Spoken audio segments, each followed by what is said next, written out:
Hello everyone, welcome back to another video. I hope सब कुछ बढ़िया चल रहा हो आप सबकी जिंदगी में। आज की वीडियो में हम कंपैरिजन करने वाले हैं भाई all new Tata Safari facelift versus Scorpio N. कायदे से तो बोला जाता है हैरियर और स्कॉर्पियो का कंपैरिजन होना चाहिए, बट यार बचपन से ही ना एक ये ऐसी दो कारें हैं स्कॉर्पियो और सफारी जिनका ना नाम बच्चे बच्चे के ना दिल में बसा होता है जब एसयूवीज की बात आती है।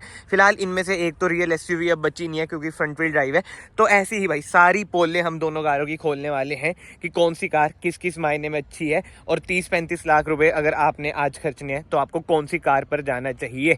बट यस, वीडियो में ना एंड तक बने रहना, बहुत ही बढ़िया वीडियो होने वाली है। वीडियो को लाइक भी कर देना, चैनल को ना यहाँ से सब्सक्राइब भी कर देना, it will mean a lot to me. And अब सबसे पहले ना हम मेजर चीज की बात कर लेते हैं जो कि होती है इंजन स्पेसिफिकेशन। सबसे पहले हम स्कॉर्पियन के इंजन की बात करें ना, इसमें आपको दो इंजन मिल जाते हैं, पेट्रोल एंड डीजल। पेट्रोल की बात करें भाई, बहुत ही तगड़ा इंजन है, 2000 सीसी का टर्बो पेट्रोल इंजन मिल जाता है 4 सिलेंडर, जो आपको प्रोवाइड करता है अराउंड 200 bhp।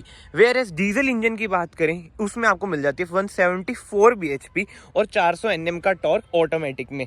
वेयर एज अब सफारी के इंजन स्पेसिफिकेशन की बात करें, सबसे जो मेजर डिसअपॉइंटमेंट है, खासकर जो मेरे भाई दिल्ली एनसीआर में रहते हैं, पेट्रोल इंजन आपको ना सफारी में नहीं मिलता है। केवल एक इंजन मिलता है जो कि है डीजल, वही फिएट का 2000 सीसी वाला, जो आपको प्रोवाइड करता है around 168 bhp with 350 Nm of torque.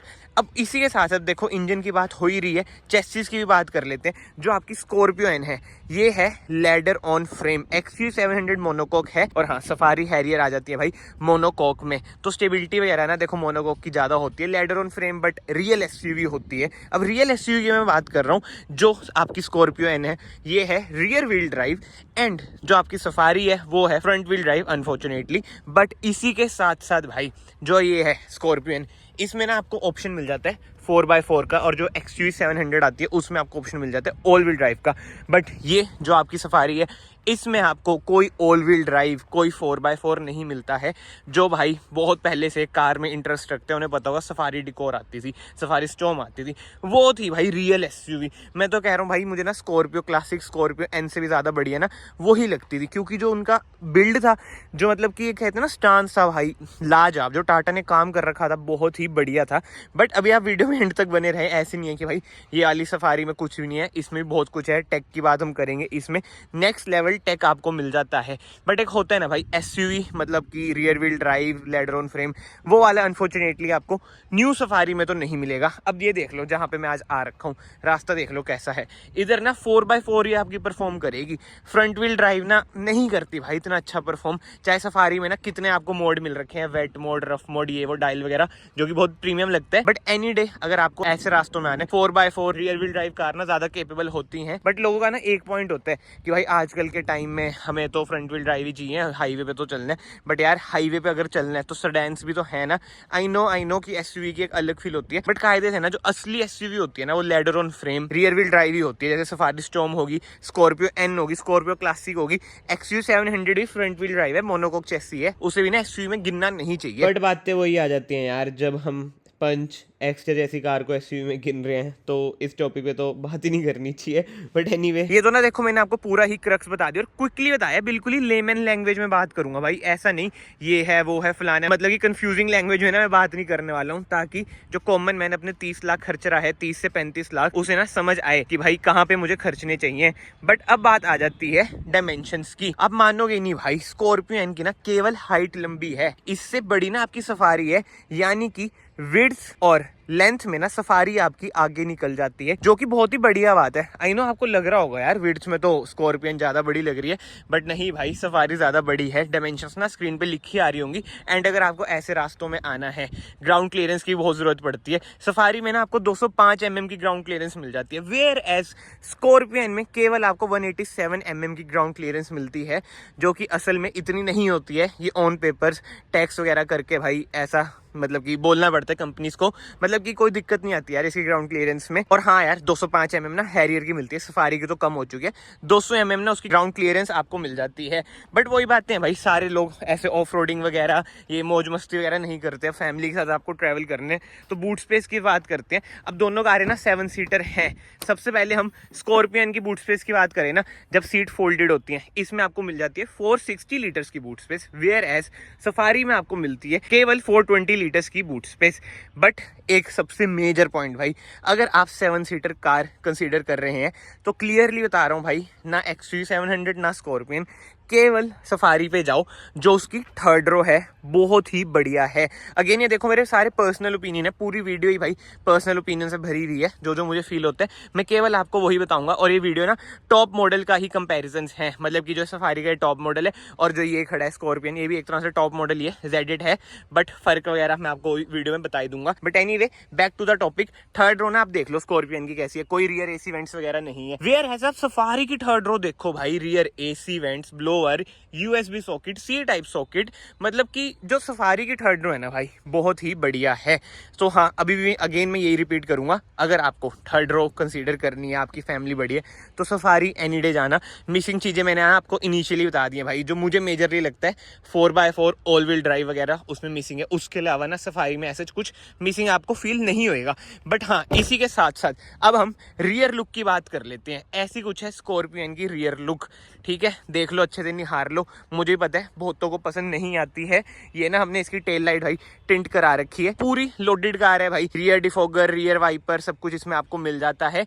But एक बार आप सफारी की रियर लुक देखो यार, जो सफारी की रियर लुक है लाजवाब। कनेक्टिंग टेल लाइट्स आपको मिल जाती है, 360 कैमरा आपको मिल जाता है। अगेन मैंने आपको बताया था टेक में सफारी को कोई बीट नहीं कर सकता है। बट हाँ, इधर से ना आप इसमें डालेंगे डीजल, पेट्रोल भी डाल सकते हैं, अनफॉर्चुनेटली सफारी में पेट्रोल तो नहीं है। इसकी फ्यूल टैंक कैपेसिटी की बात करें ना, अराउंड 55 to 58 लीटर्स की ना इसकी फ्यूल टैंक कैपेसिटी है, जो कि बढ़िया बात है। वेयर सफारी में ना आपको केवल 50 लीटर्स की फ्यूल टैंक कैपेसिटी मिलती है, जो कि कहीं ना कहीं भाई कम तो रहती है, क्योंकि इन दोनों कारों की एवरेज भाई आसपास ही रहेगी 10 से 12 ये दे देंगी, मैनुअल और ऑटोमेटिक। मतलब कि ये मैं आपको ना अप्रोक्स एवरेज बता रहा हूँ, बाकी तो हाँ कमेंट सेक्शन ओपन है, आप अपने ओपिनियन जरूर देना। अगर किसी के पास भाई ये कारें हैं तो अब बताना, मतलब मेरे पास है ये, मुझे पता है भाई ये 10-12 ही देती है, ऑटोमेटिक है, 4x4 है। बट एनीवे ये सब चीजें हम छोड़ते हैं, अब बात आ जाती है फ्रंट लुक की। ऐसी कुछ है स्कॉर्पियो एन की फ्रंट लुक, कहीं ना भाई देखो, अगेन ये मेरे पर्सनल ओपिनियन है, फ्रंट लुक ना मुझे इसकी बढ़िया लगती है, ज्यादा ना माचो सी लगती है। एक होती है ना यूथ वाली कार,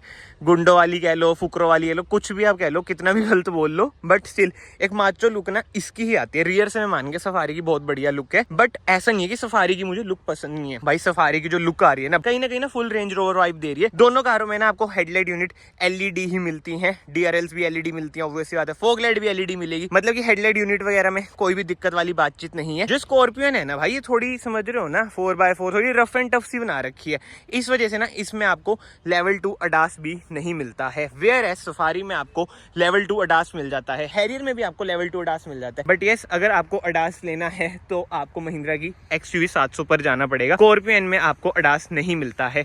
मैं वही बता रहा हूँ भाई, सफारी एनी डे टेक में ना महिंद्रा से अब आगे निकल चुकी है, मतलब कि टाटा महिंद्रा से अब आगे निकल चुकी है। अब हम आ जाते हैं साइड में, स्कॉर्पियन का टायर साइज देख लो भाई, 18 इंचेस के ना इसमें आपको टायर मिलते हैं, ऐसे कुछ है इसके alloy wheels. Whereas Safari में आपको 19 इंच के टायर मिल जाते हैं। क्या बात है, टाटा ने जो ये काम करा है ना भाई, लाजवाब करा है, 19 इंचेस के टायर। इसके अलावा तो साइड लुक स्कॉर्पियन की कुछ ऐसी आ जाती है, सफारी की कुछ ऐसी आ जाती है। ये रिक्वेस्ट सेंसर ना आपको स्कॉर्पियन में इधर मिलता है, उधर की साइड नहीं मिलेगा। वेयर एज सफारी में आपको दोनों साइड रिक्वेस्ट सेंसर मिल जाता है, जो कि अगेन बहुत ही बढ़िया बात है। बाहर से ना कार भाई हमने दोनों कंपैरिजन कर लिए हैं, जो जो मेजर फर्क है मैंने आपको बता ही दिया, dimension, engine, all wheel drive, chassis, ये सब चीजें। बाकी तो यार अगर आप लोग इस वीडियो में अभी तक बने हुए हैं तो कमेंट सेक्शन में अपने ओपिनियन जरूर देना, स्कॉर्पियन या फिर सफारी, और वीडियो को याद से लाइक भी कर देना। बीच में ना एक चीज मैंने अभी रियलाइज करी कि हम कंपैरिजन ना व्हाइट और ब्लैक का कर रहे हैं। एनी डे ब्लैक कार ना ज्यादा आपको रिच लगती है, और सफारी और हैरियर तो यार ब्लैक में जो लगती है ना लाजवाब। बट यस, अब हम चलते हैं कार के अंदर, बाहर से बहुत बातें हो चुकी हैं। ऐसा कुछ है भाई, स्कॉर्पियन का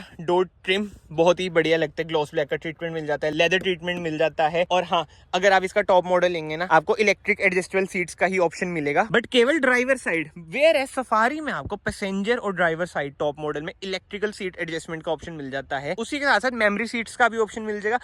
और ज्यादा डीप में जाए तो भाई वेलकम सीट्स का भी ऑप्शन आपको सफारी और हैरियर में मिल जाता है, जो कि महिंद्रा अपनी XUV 700 में देती है। तो ये भी जरूर माइंड में रखना भाई, अगर आपको ज्यादा लग्जरी पे जाना है ना तो आप XUV 700 पे जाओ, बट अगर आपको थोड़ी सी रग्ड व्हीकल चाहिए जो ऐसे टेरेन में तबाही वगैरह मचाए, तो आप भाई स्कॉर्पियो एन पर ही जाना, क्योंकि इसमें आपको 4x4 मिल जाता है, ladder on frame, rear wheel drive. But yes, इसी के साथ साथ हम कार के अंदर चलते हैं। जो इसकी मेन अट्रैक्शन मुझे लगती है भाई, ये 4x4 का नॉब देखो कितना प्रीमियम लगता है। 4 व्हील लो, 4 व्हील हाई, इधर आपको टेरेन मोड्स मिल जाते हैं, एंड 6 स्पीड टॉर्क कन्वर्टर इसमें आपको गियर बॉक्स मिलता है। बाकी तो ना एक बार मैं कार को ऑन कर लेता हूँ, पहले ना हम इंटीरियर स्कॉर्पियो एन का कवर कर लेते हैं कि कैसा है कैसा नहीं, और ये बंद कर देते हैं भाई, बहुत ज्यादा गर्मी है। ड्यूल जोन इसमें आपको ऑटोमेटिक एसी मिल जाएगा, छोटी सी स्क्रीन मिलेगी। अभी हम सफारी के भी इंटीरियर की बात करेंगे, आप कहोगे भाई सफारी का कितना बढ़िया इंटीरियर है एज कम्पेयर टू स्कॉर्पियो, और सच में भाई बढ़िया तो है। सफारी में जो इंटीरियर में काम करा है ना, बिल्कुल ही रेंज रोवर से बना दी है टाटा ने।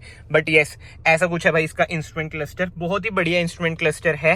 ये देखो जो इसमें नेविगेशन का आता है ना, सही आता है भाई। अगर आपको 100% नेविगेशन मतलब कि 100% डिजिटल स्क्रीन चाहिए तो आपको XUV 700 पे जाना पड़ेगा। ऐसा कुछ है इसका steering wheel. Tilt and telescopic इसमें आपको मिल जाता है। ऑटोमेटिक हेडलाइट, ऑटोमेटिक वाइपर्स इसमें आपको मिल जाएंगे। इंजन स्टार्ट स्टॉप बटन, इधर से आप बीम एडजस्ट कर सकते हैं। सो यस, मेजरली भाई ऐसा इसका इंटीरियर है। इसमें जो मुझे सबसे फुद्दू चीज लगती है भाई, IRVM आपको मैनुअल मिलता है। वेंटिलेटेड सीट्स आपको टॉप मॉडल में भी नहीं मिलती है। बट सनरूफ की बात करें, इसमें छोटी वाली मिलेगी। पैनोरामिक सनरूफ चाहिए तो आपको जाना पड़ेगा XUV 700 पे। बट स्टिल एक होता है ना कि भाई चाहे आप XUV 700 ले लो, वेंटिलेटेड सीट्स नहीं मिलती। ये देख लो, IRVM आपको मैनुअल मिलता है। पावर टेलगेट नहीं मिलता XUV 700 में भी। अभी XUV 700 का भी फेसलिफ्ट आने वाला है, लीक्स वगैरह आ रही है। और हाँ, सफारी में ना भाई आपको पावर टेलगेट भी मिल जाता है। बट एनीवे, अब हम चलते हैं भाई सफारी के इंटीरियर में। तो भाई ऐसा कुछ है सफारी का इंटीरियर। सबसे पहले आप स्टीयरिंग व्हील देख लो, कितना प्रीमियम स्टीयरिंग व्हील है। और मैंने आपको पूरा बता ही दिया था, इलेक्ट्रिक सीट्स वगैरह इसमें आपको मिल जाती है। बट इसी के साथ साथ इंफोटेनमेंट स्क्रीन की बात करें, ह्यूज 12 इंच की टॉप मॉडल में ना इंफोटेनमेंट स्क्रीन मिल जाती है। Apple CarPlay, Android auto wireless scorpion में भी मिलता है, इसमें भी मिल जाता है। बट स्टिल जो इसका इंटीरियर है बहुत ही प्रीमियम लगता है। एक बार इंस्ट्रूमेंट क्लस्टर देख लो, 100% डिजिटल, जैसे XUV 700 में मिलता है ना, वैसा अब मिलता है भाई सफारी में। मतलब महिंद्रा ने ना देखो टाइम से पहले बहुत ही बढ़िया काम किया है, ये तो हमें मानना ही पड़ेगा कहीं ना कहीं। एंड ऊपर देख लो जो सनरूफ है, इसमें भी आपको एम्बिएंट लाइट मिलती है। जी हाँ, सफारी में आपको एम्बिएंट लाइट भी मिल जाती है, जो कि स्कॉर्पियो एन में आपको मिसिंग लगेगी। जैसे मैंने ना आपको इनिशियली बताया भाई, Safari any day Scorpio N से ना आगे निकल जाती है। बीट एम्बिएंट लाइट, इसकी इंफोटेनमेंट स्क्रीन, इसका स्टीयरिंग व्हील, मतलब कि टाटा ने जो काम करा है लाजवाब। बट इस इंटीरियर की बात करें, ऐसा ही है कुछ भाई इंटीरियर टाटा सफारी का। बट अब हम चलते हैं सफारी की सेकंड रो में। ऐसा कुछ है भाई सेकंड रो में स्पेस, मतलब कि यार देखो स्पेस वगैरह ना पर्सन टू पर्सन वेरी करता है। आप ना दोनों कारों में बैठ के देखना, तभी आपको असलियत पता चलेगी भाई कि कैसा है स्पेस, कैसा नहीं। बाकी हाँ, स्कॉर्पियो एन की सेकंड रो की बात करें भाई, ऐसा कुछ है स्कॉर्पियो एन का स्पेस मेरे अकॉर्डिंग। मतलब कि देखो मैं इसे यूज करता हूँ, मुझे कोई दिक्कत नहीं आती, मेरी फैमिली को भी कोई दिक्कत नहीं आती, कंफर्टेबल कार रहती ही है। बट एनी डे अगर आप लेडर ऑन फ्रेम और मोनोकॉक को कंफर्ट में कंपेयर करोगे तो ऑब्वियसली बात है मोनोकॉक ज्यादा कंफर्टेबल रहती है। XUV 700 कंफर्टेबल ज्यादा रहती है। Monocoque with front wheel drive की एवरेज भी ज्यादा आती है। ये सब तो बेसिक चीजें हैं, तो इन्हें ऐसा ना मैं गिन नहीं रहा हूँ। बट ओवरऑल दोनों कार्स का ना मैंने आपको मोटा कंपैरिजन भाई बता दिया है। कुछ मिसिंग हुआ तो कमेंट सेक्शन में आप बता देना कि भाई ये चीज मिसिंग हुई है। एंड अब ड्राइविंग की बात करें ना, ड्राइविंग तो चलो छोड़ो यार, वो भी पर्सन टू पर्सन हद से ज्यादा वेरी करते हैं, किसी को कोई कंफर्टेबल है, किसी को कोई। बट हाँ, कमांडिंग पोजीशन की बात करूँ, जो बोनेट व्यू है वो दोनों कारों में आपको अच्छा खासा मिलेगा। बट एक होता है ना अपराइट स्टांस, वो मतलब मज़ेदार वाली बात, जिसे कहते हैं बिल्कुल ही मज़े वाली बात, वो आपको SUV वाली फील लेनी है तो स्कॉर्पियो में ही मिलेगी आपको। बाकी तो मैं यही कहूँगा, टेस्ट ड्राइव लेना अगर आप दोनों कारों में कंफ्यूज हो, जोन सा बढ़िया लगा, मतलब कि जोन सी बढ़िया लगी चलाने में यार, उस पे चल जाना। बट एक बात ना आप दिल से सोचो भाई, दोनों कार हमारी इंडियंस हैं, तो हमें ना मतलब कि हेल्दी कंपटीशन तो करना चाहिए, बट किसी कार को ना हेट मेरे ख्याल से नहीं देना चाहिए। खुश होना चाहिए कि भाई इंडियन कार मैन्युफैक्चरर्स इतना बढ़िया काम कर रहे हैं कि ग्लोबली भी ना बंदे देख रहे हैं कि वाओ यार, स्कॉर्पियन जैसी कार है, सफारी जैसी कार है। साउथ अफ्रीका जैसे देश में भी इंडियंस कार का बोलबाला है। तो ये सब चीजें सोच के ना हमें प्राउड फील करना चाहिए कि टाटा और महिंद्रा इतना बढ़िया काम कर रहे हैं। बट एनीवे, अब मेन बात आ जाती है प्राइसिंग की। एक्स शोरूम प्राइसेस ना आपको देखो स्क्रीन पे लिखे हुए आ रहे होंगे, बट ऑन रोड हमारे हरियाणा में ना ये Scorpio N top model around 30 lakh का पड़ेगा ही, और सफारी का टॉप मॉडल अराउंड 32-33 लाख तक का पड़ेगा ही पड़ेगा। सफारी एनी डे हल्की सी महंगी लगेगी आपको। अब देखते हैं जब XUV 700 आएगी न्यू वाली, उसके प्राइसिंग क्या रहेंगे, वो भी भाई महंगी तो जाएगी। मतलब सोचो यार, सफारी ऐसी कार 30-35 लाख के बीच में पड़ रही है। अब ये स्कॉर्पियो एन भी 4x4 ऑटोमेटिक इतनी की पड़ती है भाई 29-30 के बीच में। और जैसे जहाँ पे RTO वगैरह महंगा है, उधर तो और नजायज के रेट है महाराष्ट्र वगैरह की साइड। बट ठीक है भाई, इस वीडियो को फिलहाल मैं यहीं पे एंड करता हूँ। जो मेजर क्रक्स है ना, मैं आपको बता देता हूँ। स्कॉर्पियो है ना आपकी रगडनेस में आगे निकल जाती है, वेयर एज सफारी भाई आपकी टेक में आगे निकल जाती है। तो हाँ, अब मैं कुछ विनर लूजर वगैरह डिक्लेयर नहीं करूंगा भाई, दोनों कारें अपनी अपनी जगह बढ़िया है। बट यस, अगर आपको वीडियो पसंद है, ये वीडियो को ना याद से लाइक कर देना, चैनल को याद से सब्सक्राइब कर देना, it will mean a lot to me. Comment section में अपने ओपिनियन भी देना भाई, आप कौन सी कार पर जाओगे, Scorpio, safari, Harrier, Hector, MG की हेक्टर भी तो आती है, मतलब जोन सी भी कार पे जाओगे कमेंट सेक्शन में लिख देना। मैं आप सबको मिलता हूँ नेक्स्ट वीडियो में, till then bye bye, take care.